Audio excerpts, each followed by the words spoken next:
ሁሉም ነገር እሳቱን ለማጥፋት ምን ያደርጉ ነበር ይረባረቡ ነበር አንድ ሲቀር አንድ እንስሳ እሱ ግን ምን ያደርግ ነበር እሳቱን ያጋግመው ነበር እፍ ይል ነበር ማን ይባላል እሱ ወዘግ ይባላል ወዘግ ማለት ጉበና ማለት ነው ከእንሽላሊት ከፍ ያለ በወንዝ አካባቢ ላይ በወንዝ አለቶች አካባቢ ላይ የሚገኙ ምንድናቸው በሆዳቸው የሚሳቡ እግርም አላቸው በሆዳቸው የሚሳቡ ምን ይባላሉ ወዘግ ወይም ደግሞ ጉበና ይባላል ከእንሽላሊት ምን ያለ ነው ከፍ ያለ እሱ ብቻ እፍ ይል ነበር ለዛ ነው ረሱላችን አለይሂ ሰላቱ ወሰለም ምን አሉ ጉበናን በመታዩ ጊዜ ግደሉት አሉ ረሱል ሰለላሁ ዐለይሂ ወሰለም ለምን እሱኮ አባቴ ኢብራሂም እንዲቃጠል እሳት አብሮ ከህዝቡ ጋራ ምን ሲያርግ ነበር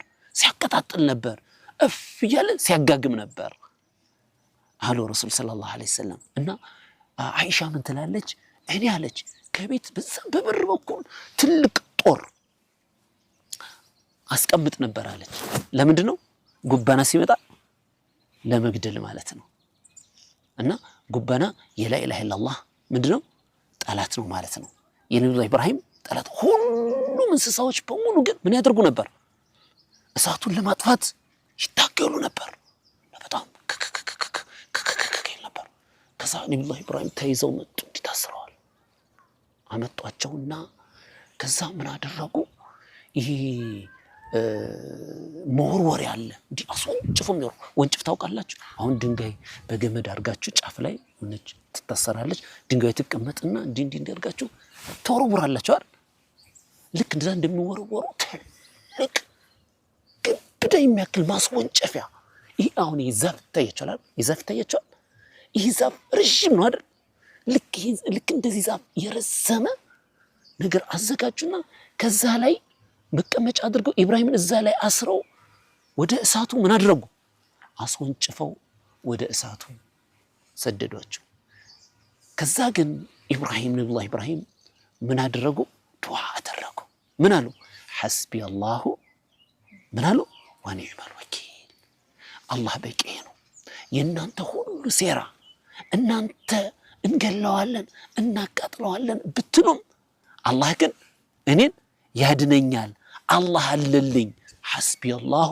ወኒዕመል ወኪል እንዲያውም በሌላ ዘገባ ምን የሚል ሐዲስ የተዘገባለ ረሱላችን ሰለላሁ ዐለይሂ ወሰለም ተናገሩ ከተባለው ጅብሪል መጥቶ ምን ላድርግልህ ኢብራሂም ምን ላግዝ ሲላቸው አይ አላህ አለ አላህ እየሰማኝ አይደል አላሁ يعلم ما انا فيه አላህ ነው ያለሁበትን ሁኔታ አላህ ያውቃል ስለዚህ አላህ አለልኝ አለ የተራራ መላእክት ደግሞ መጥቶ ኢብራሂም እንዲህ በተራራ በእነዚህ ተራራዎች ልጨፍልቅልህ ይሄን ህዝብ ላጥፋ ምን ላድርግልህ ሲል አይ አላህ እያየኝ ነው አላህ በቂ ነው ምን አሉ ሐስቢ አላሁ ወኒዕመል ወኪል አላህ በቂ ነው አላህ ይከላከልልኛል አሉ ከዛ በኋላ በዚህ ሁኔታ ላይ ያሉ ተወረወሩና እሳት ውስጥ ገቡ ኢብራሂም ልክ እሳት ውስጥ ሲገቡ አላህ የሁሉም ነገር ፈጣሪ አይደል አላህ የሰማይም የምድርም የወንዙም የአዕዋፉም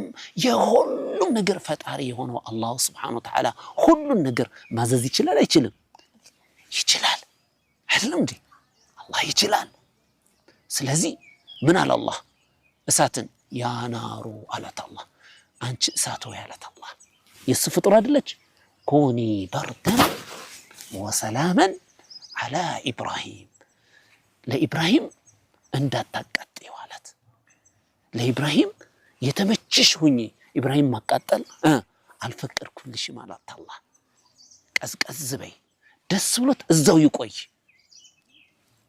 አላት ከዛም እሳት ምንም አልነካቻቸውም ኢብራሂም እሳት ለምን ያልነካቸው ኢብራሂም በአላህ ላይ ስለተመኩ አላህ ላይ ከተመካን አላህ ጌታዬ ነው ካለን ሰዎች ሊጎዱን ይችላሉ አይችሉም ማንም እኛን ሊያጠቃን ይችላል አይችልም አያችሁ አይደል ማንም ሊያጠቃን አይችልም በማን ላይ ከተመካን በአላህ Subhanahu Wa Ta'ala ላይ ከተመካን ምን ካለን ሐስቡናላሁ ወኒዕመል ወኪል አላህ በቂያችን ነው አላህ ደግሞ በጣም ያማረ መመኪያ ነው እዛ በኋላ ኢብራሂምን እዛ ካስገቡ በኋላ ገደል ነው የታባቱና እየተባባሉ መተቃቀፍ ጀመሩ።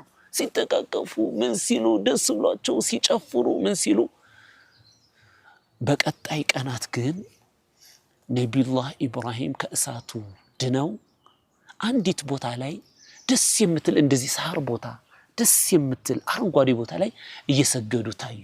በጣም ገረማቸው፣ ግራ ተጋቡ። በዋለፈው እሳት ውስጥ ጥለነው አልነበረም እንዴ? እንዴት ሊድን ቻለ? በጣም ብዙዎች ተደነቁ። ሲጠይቋቸው ኢብራሂም ምን አሉ? እኔንማ ያዳነኝ አንዱ ጌታዬ አላህ ነው። ጌታዬን ሐስቢ አላህ ወኒዕመል ወኪል አልኩ። አንተ አላህ ወይ ከዚህ እሳት አድነኝ አልኩ፣ እሱ ጌታዬ ነው ያዳነኝ ብለው ነብዩላህ ኢብራሂም ነገሯቸው ማለት ነው። በዚህ ሁኔታ ላይ እያሉ ነብዩላህ ኢብራሂም ከዚህ ከዳኑ በኋላ ስለሳቸው ጉዳይ በከተማው መወራት ጀመረ።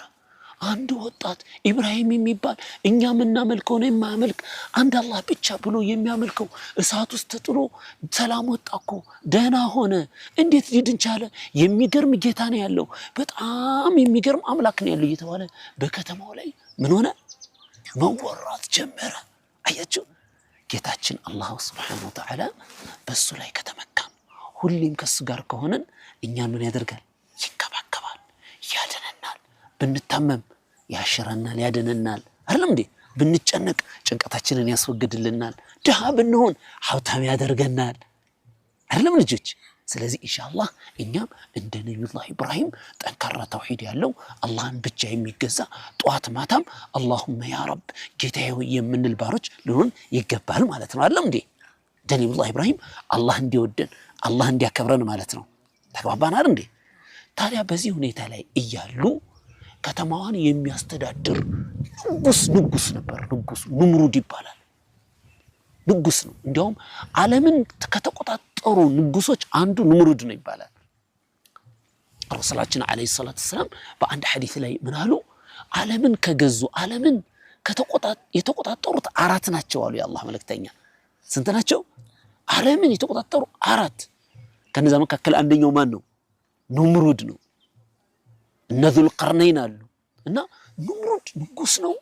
በጣም ኃይለኛ ነው። በጣም ብዙ ሰራዊት አለው። የፈለገውን ነገር በሙሉ ማድረግ የሚችል ነው። ማን? ኑምሩድ የሚባለው ንጉስ። ታዲያ ይሄ ንጉስ ስለ ነብዩላህ ኢብራሂም ወሬ ሰማ። በሚሰማበት ጊዜ ይሄን ልጅ ፈልገዋለሁ እኔ ድረስ አምጡት አለ።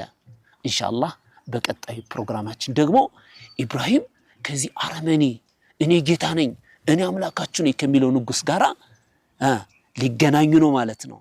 ስለዚህ ያንን ከንጉሱ ጋራ እንዴት ተገናኙ፣ ከተገናኙ በኋላ ምን ተፈጠረ በሚለው ጉዳይ ላይ ኢንሻአላህ በቀጣይ ፕሮግራማችን የምናየው ይሆናል ማለት ነው። እና ኢንሻአላህ የዛሬው ትምህርታችንን እዚህ ላይ እናቆማለን ማለት ነው። ክብራትና ክቡራን የነሲሃ ቲቪ ተከታታዮች እንደተከታተላችሁት የዛሬው ፕሮግራማችን ደስ በሚልና ሞቅ ባለ መልኩ ጨርሰናል። በርካታ ትምህርቶችን እንዳገኛችሁበት ተስፋ አደርጋለሁ። እኛም እንግዲህ ልጆቻችንንም በዚህ መልኩ ኢንሻአላህ ተርቢያ ማድረግ ይጠበቅብናል ማለት ነው። የዛሬውን እዚህ ላይ እናቆማለን። هذا وبالله التوفيق السلام عليكم ورحمة الله وبركاته